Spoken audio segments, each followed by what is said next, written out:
Support for Louisiana, the state we're in, is provided by... Every day, I go to work for Entergy. I know customers are counting on me. So Entergy is investing millions of dollars to keep the lights on and installing new technology to prevent outages before they happen. Together, we power life.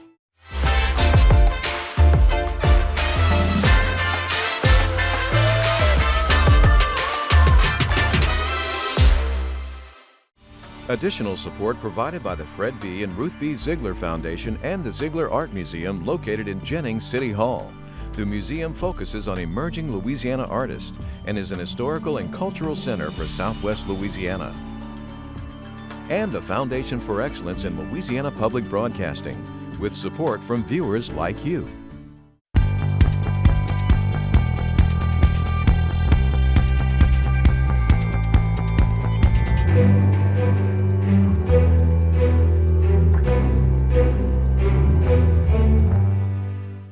It's not flowing through the streets, but we'd like to use it for the streets. It's a rarity, the state flush with cash. It's creating a place that people want to be. How lighting technology is transforming bridges. When you get out on the waterways, it's a lot different than driving a car. Tips for safe boating. Hi everyone, I'm Crescent City. And I'm André Moreau. Schools in Bogalusa are switching to a 4-day school week. They are, that's right. When school starts up again in August, the nearly 1,500 students in that district will go to class Monday through Thursday. Now, city council members who approved the change say it was necessary after losing so many teachers following the pandemic. There's hope the new school week will entice more teachers to come to the city. Be assured, it's not like administrators are giving away a day of learning. The school day will last 53 minutes longer, and the school year will start a little earlier and end a little later to make up for that shorter week. And now to other news making headlines across the state. Lawmakers rejected a bill that would abolish the death penalty in Louisiana despite Governor John Bel Edwards' request during his State of the State address. The bill was killed in a majority Republican legislative committee 11-4 on Wednesday.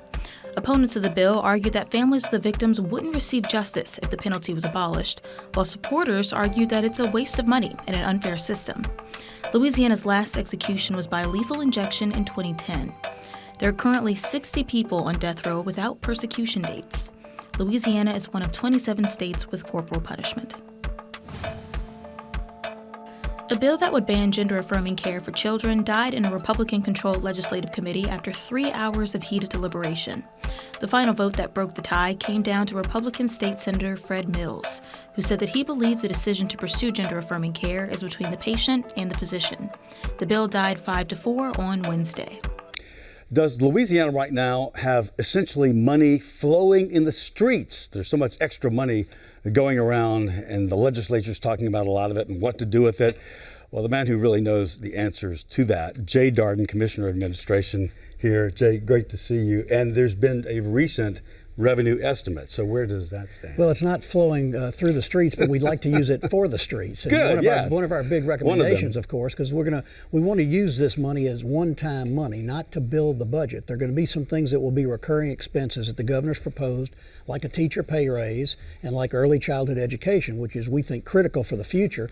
But basically, we want to take what has been identified as recurring money and not simply grow the budget, but use it on one-time expenses. And that's what I'm hoping at the end of the day, that's what the legislature will agree to do. Now, part of the legislature kind of like said no to some of those notions, and then Parr came out with a commentary saying, let's reset that, let's look at it, because especially early childhood, we're always talking about we must invest in that, and to not, it seems like a real wrong turn. At a time when we have this unprecedented largesse, we ought to take some of that and invest in the things that people have been talking about for years, and that's early childhood education.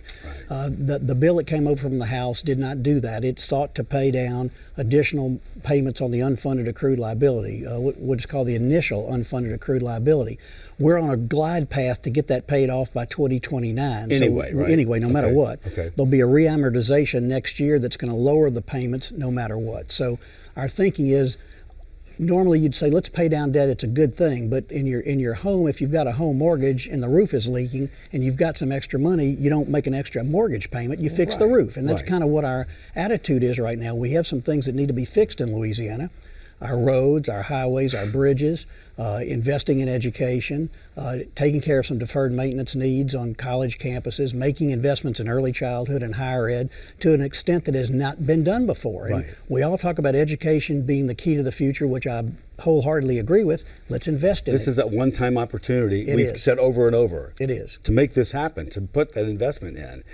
What's your gut thought about what will ultimately be voted in the legislature? Well, I think at the end of the day, we're going to reach an agreement. The bill has left the House. It's pending in the Senate right now. There are multiple bills that bear on this issue because we have to spend the money that's excess in the current year before June 30th. We have to spend the additional money we've recognized for next year's budget that begins July 1. And we have a capital outlay bill that's going to spend some cash too. So you've got multiple bills at play. That's why I say it's really a lot of moving parts. Tell me the numbers again, if you can, what we have, what's available, and when things have to be spent by, the amount. It's hard to pinpoint a number because the budget's already been spent on some things, Yes. and there are other things that are pending. But just as an example, in the Revenue Estimating Conference that recently met, we increased the forecast in both the current year and next year by multiple hundreds of millions of dollars. That was not on the table before then. No, we've gone from, as you know, the beginning of the Edwards days, $2 billion deficit, and now all of a sudden we have a significant surplus. But it's because we budgeted conservatively. We've had more money come in than estimated, and the economy has been doing very well. Unemployment's at an all-time low. And the COVID money, of course. The COVID money helped, but it's gone. Right, we're no longer dependent upon that to fund the budget. So yeah, it helped the economy click along during the time of COVID, but we don't have any federal money on which we're relying for recurring expenses anymore. Jay, one thing that happens when you have a lot of money, all of a sudden a lot of people, they seem to get more greedy and want their hands in it. How can you get people to step back and say, let's look for the good of everyone? Well, there are a lot more hands out because people know that there's money there, and the legislature, with the governor as well, have to prioritize what's most important for the people of the state and enact a budget that satisfies those critical needs. And that's what the debate's about. Differing legislators have differing views of what the priorities are. So there's some questions about, obviously, how to spend the money. And there's this overarching question of the expenditure limit, and should we exceed the expenditure limit, which was enacted many, many years ago when no one envisioned a surplus like this. So is there a worry about that, or maybe not? There's a worry about it because we're coming down to the last days of the session, and you've had the House go in one direction and the Senate clearly saying it wants to go in a different direction, meaning there has to be an agreement at the end. And I think it'll take us probably to the very ending closing days of the session to get it resolved. But I hope and I think that we will have a resolution that's going to be satisfactory and the legislature is going to agree to, and we're not going to have to come back in a special session, which would be disastrous. It's important for Louisiana. Jay, thanks so much for being here. Thank you for all your work at LPB. We'll miss you. Thank you.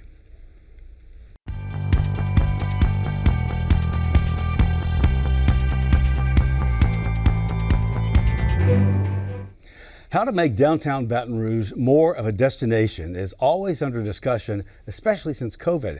As it turns out, though, the capital city may already have a major asset right under our noses. The downtown I-10 bridge could join an expanding list of other bridges capitalizing on the LED lighting craze. We know football stadiums have LEDs, but the real LED story is decking out bridges, as you'll see. The LED light shows in stadiums like Alabama's are impressive, but pale in comparison to those on bridges and other structures.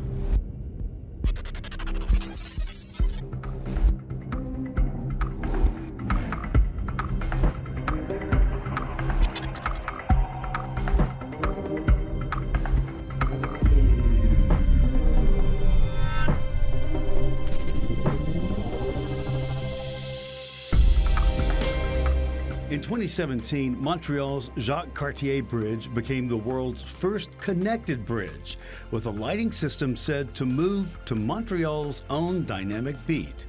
Intelligent programming connects the bridge to real-time social media data for weather, traffic news, and social media trends. The nearly $40 million system is getting rave reviews. Now think of Louisiana and the many bridges we have. Early this month, former DOTD Secretary Shawn Wilson, who's running for governor, announced the double-span Crescent City Connection in downtown New Orleans would get an LED makeover. But if New Orleans, then why not Baton Rouge?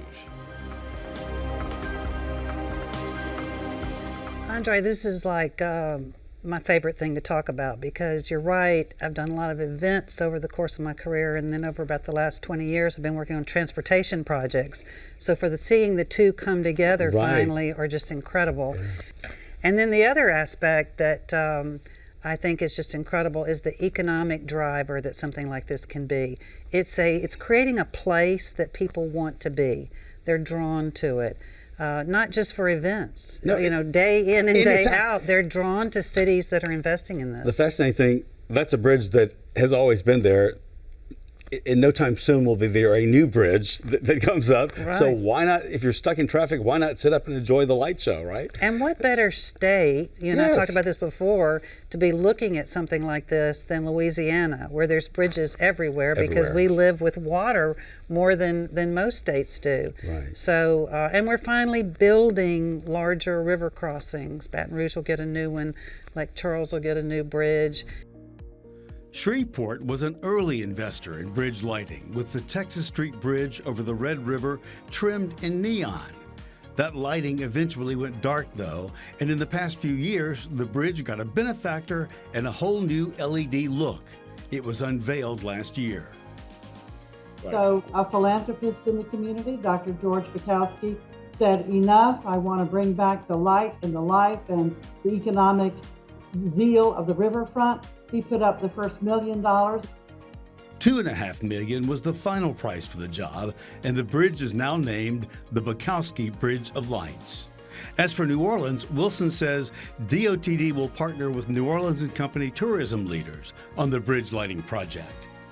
We're certainly committed to either financing it or building a coalition of businesses and community partners to make sure that we get there, because we do think it's a great opportunity, and we've seen success in other places. Oh, it's brilliant. Shreveport has a great success story. Everyone should be listening to this because what you're doing is a template for what Baton Rouge wants to do to LED light the I-10 Mississippi River Bridge. Walt, good luck. It's going to look great. You'll have two spans of it, right?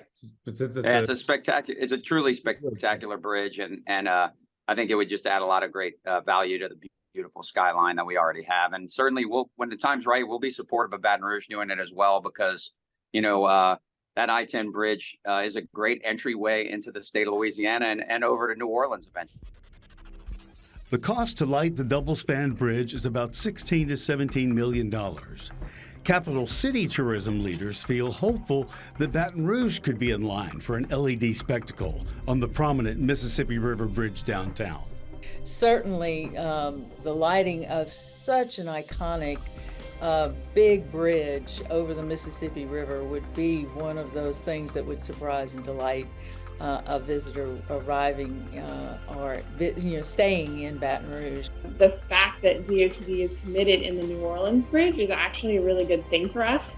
So that means they will have worked out probably all of those technical difficulties and studies that need to be done and really understand the process of how to make it happen in New Orleans. So potentially, once we identify a funding source, it'll make it a smoother process. Now, I talked again with Commissioner Jay Darden after he had a late afternoon meeting with DOTD and learned they've already fronted the full $16 million cost to New Orleans for the bridge project. But as we heard, they're working with tourism and the NFL to recoup some of that. The Superdome is host of the 2025 Super Bowl.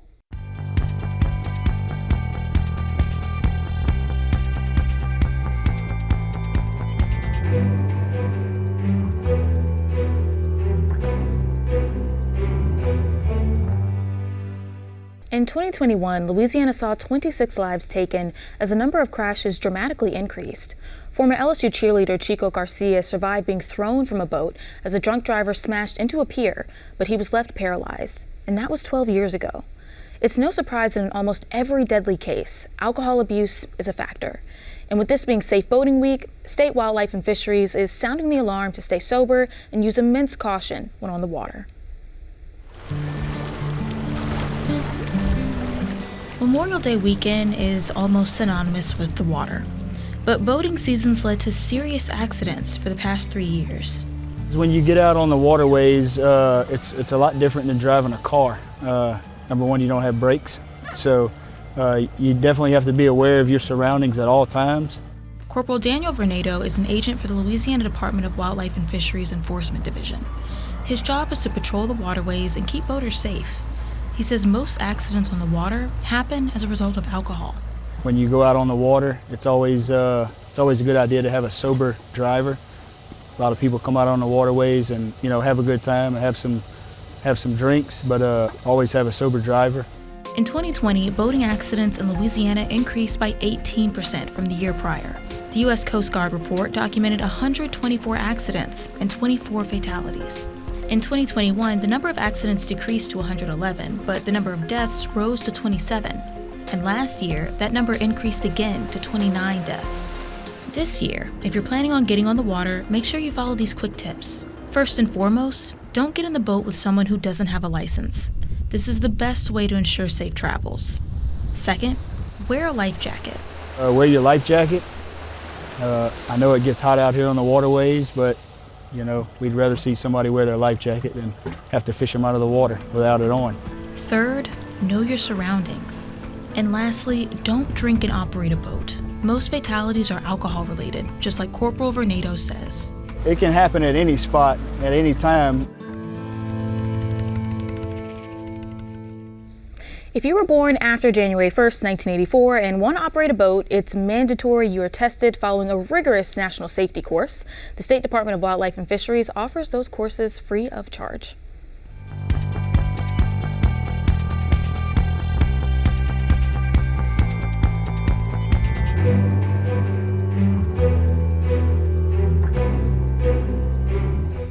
Well, it's time to acknowledge something very difficult. Andre, your time with us is coming to an end. Yeah, it is.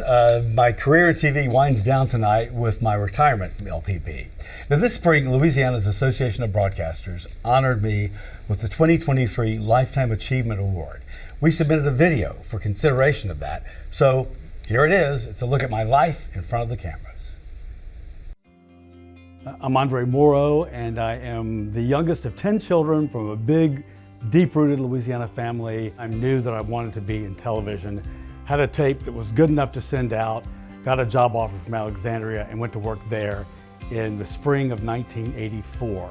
I was there 80 days and then was offered a job in Lafayette at KATC and went there. So 84, 85 was there. I was there 2 more years. In 87, went to Baton Rouge to work for WAFB TV as the head sports guy and was there until 1994. You're watching WCMH4 Columbus. I got offered a job in Columbus, Ohio as a sports anchor, but 2 months into that job, and André Moreau, a bigger job as the Live at 5 guy. And that changed the course of my entire career. These 2 buildings are headquarters for Baywatch Nights and Baywatch Productions. The search is on tonight for a Florida woman lost at sea. This could be disastrous. I'll turn around, can she see? Oh, look at that. Andre, how did this all start, senior tackle? Well, it all started, we believe, in the late 30s, and nobody can pinpoint it exactly, but it's a tradition that really goes on at many schools throughout the country. They tell me this guy is going to be in Sydney in the Olympics, not like in your mid-20s or late 20s, huh? No, 16. He's only 16 years old. Wow. But you're the state champion, right? Yes, and okay. 100 butterfly. Are you nervous right now? No. You're not nervous? I am. Okay, you ready to start? Andre looks good. Go! Wait a minute. Oh! We cannot let him do this. Well, it looks like Andre won. Wow, that's a new world's record, isn't it? I had the pleasure of working with Andre for several years at WCMH NBC affiliate in Columbus, Ohio. He did a great job. Everybody loved working with him. Studio anchor. Baseball strike into day 20 now. Field anchor. This is a game that fans are certainly looking forward to. Sportscaster, sports reporter, and daredevil. Well, it was such a beautiful day, we thought we'd try skydiving once again. Wish me luck. The experience doing that Live at 5 show was probably the best of my career. But what's interesting is the elements of being able to do that helped me get other jobs later on, like at KCAL in Los Angeles. I am here, and I'm here along with a diver. You can hear him breathing. Jane, the man who police say stabbed his girlfriend to death and then led officers on a long, bizarre chase through Los Angeles is pleading not guilty. Andre Moreau is down on the ground. Andre? Yeah, Larry, that flare-up we're seeing is on very near Francisquito Road. We've had a problem. Our car's come to a stop now, and we don't know exactly what it is. What's the first thing we want to do? We've stopped. Well, I said make sure your vehicle's completely off the roadway. Okay. You want to make sure you activate your hazard lights. Okay, get the hazard. Was there for 3.5 years and then went to San Diego in 2003. I'm Marcella Lee at CBS 8 in San Diego. Andre was my first co-anchor here, and I think one of the highlights of both of our careers was sitting right in the studio, anchoring wall-to-wall coverage, breaking news for days of the devastating wildfires that raced through our city, and we won an Emmy for that coverage, bringing crucial information to our viewers. And then returned in 2008 to WAFB in Baton Rouge. This is 9 News at 10. And then following that, I came to LPB. Hi, everyone, and Happy New Year. I'm André Moreau. When a journalist of Andre's caliber comes home, I think you get a unique blend of professionalism at a very high level and also commitment to community.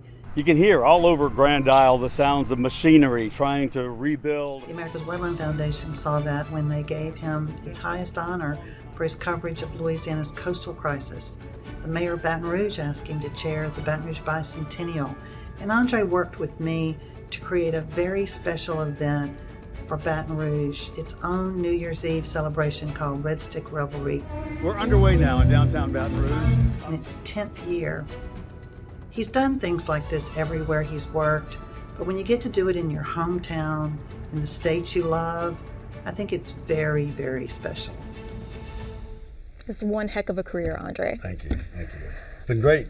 It has been, and in the true spirit of journalism, I'm going to ask you some questions. All right, I'm ready. So your path to the anchor desk, it was not a typical one. You kind of stumbled into this industry. Yeah, well, I studied journalism at LSU, but it was advertising. And then when I got out of school, I worked for a newspaper that some of my family owned and helped start a newspaper. Then went to work for Tulane after that as a fundraiser, traveling all over the country for a big campaign to raise a lot of money. So I did that. And then I had a tape made. Charles Zewey from Channel 6 in New Orleans was great enough to have me do a tape after a newscast one night. And then one day Alexandria called and offered me a job. So I left, and I was there 80 days. And then I got picked up by Lafayette, moved on, and as you heard in the story, that was it. Wow. But I was 27 when I started, which is a pretty old age to start in TV. Yeah, I guess so. And back then, I mean, the industry has changed a lot. So it usually took a lot to end up on the anchor desk. They wanted the best. They weren't putting bums or just anybody on the desk. Well, they were certainly putting somebody who had never done it, though. So yeah, but obviously you were a natural, and this was 1984. Whenever you started. 1984, yeah. Yeah, they only wanted the best of the best on the desk. Yeah. And so you've seen the industry go through a lot of changes. I mean, what's the biggest change, I guess, that you've noticed? Well, the biggest change is happening now and has for the past 5-10 years with social media and that presence and people getting their news from Twitter and other things that aren't necessarily news, and also the opinionated news that we strive not to do, and that's not the way we deliver the news at LPB, PBS. And I love the long form interviews that we do because you hear everything that people have to say. It's not like a soundbite clipped together. Right. Which is kind of where we come from. I mean, before coming to a place like this, you had to put together a story that's like a minute long and sometimes even 50 seconds. So you don't really get everything. And if you have it's like the cops and robbers, the shooting on here on this street and that street, we don't talk about the individual things like that, but we do look at the reason. Right, the big picture of that, that affects everyone in Louisiana. All right, so I want to ask you this question. What is your favorite memory working here at LPB? I know there's so many to choose from. Well, it really is the fact that we cover the state and that we look at stories that are so important, like the hurricane damage stories, Lake Charles, Grand Isle, and keeping up with that and really telling that story, and of course the coastal issues. So I like the fact that we, again, tell it long form and we're not opinionated. We give the news, you make up your mind what you think about it. Well, we're definitely going to miss you, and I'm not the only person that wants to say goodbye. There are a couple other people that want to, wish you well. I want to thank you personally and professionally for all that you've done for LPB. You have been a wonderful, wonderful member of our team. Congrats on the retirement, buddy. I hope you enjoy it. Andre, what the heck? It's been a good ride, but what am I supposed to label my fader now? It's been Andre for how long? Have a good retirement, buddy. Thank you for all your work, hard work here in your career, and on to the next thing. Congratulations, Andre, on your retirement. Best of luck on your future endeavors. And hey, congrats on winning the LAB Lifetime Achievement Award. What a way to go out. See ya. Happy retirement, Andre. We wish you good luck. Happy retirement, Andre, from Friends of LPB. Good luck, Andre. Hi, Andre. Enjoy your retirement. Happy retirement, Andre. Congratulations, fellow retiree. Well deserved. Now, break out those sandals and head for the beach. Hey, Andre, happy retirement. And you know, as Abe Lemon says, when you're retired, you never get a day off.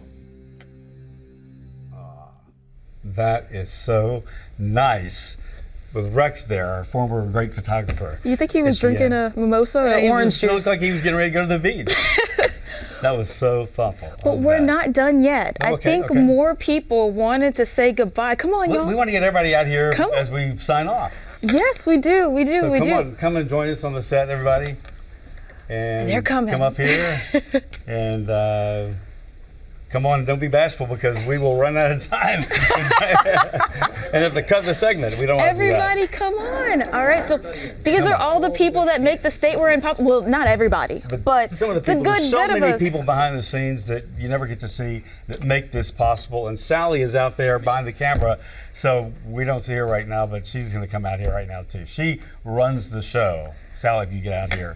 But we should go ahead and sign off, right? I guess we should. Yeah, everyone, that is our show for this week. Remember, you can watch any SWI segment or broadcast, and you'll find it all on our YouTube page at Louisiana Public Broadcasting Videos. And remember, if you're on the go, you can get our LPB PBS app and just keep it handy.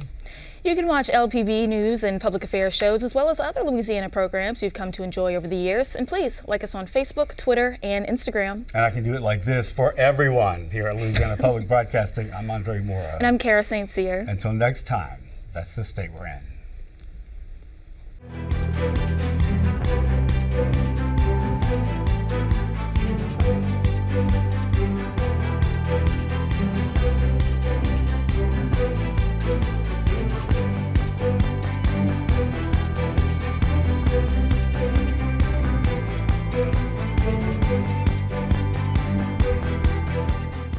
Every day, I go to work for Entergy. I know customers are counting on me. So Entergy is investing millions of dollars to keep the lights on and installing new technology to prevent outages before they happen.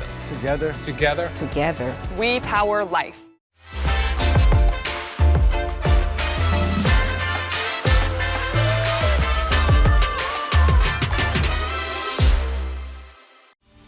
Additional support provided by the Fred B. and Ruth B. Ziegler Foundation and the Ziegler Art Museum located in Jennings City Hall.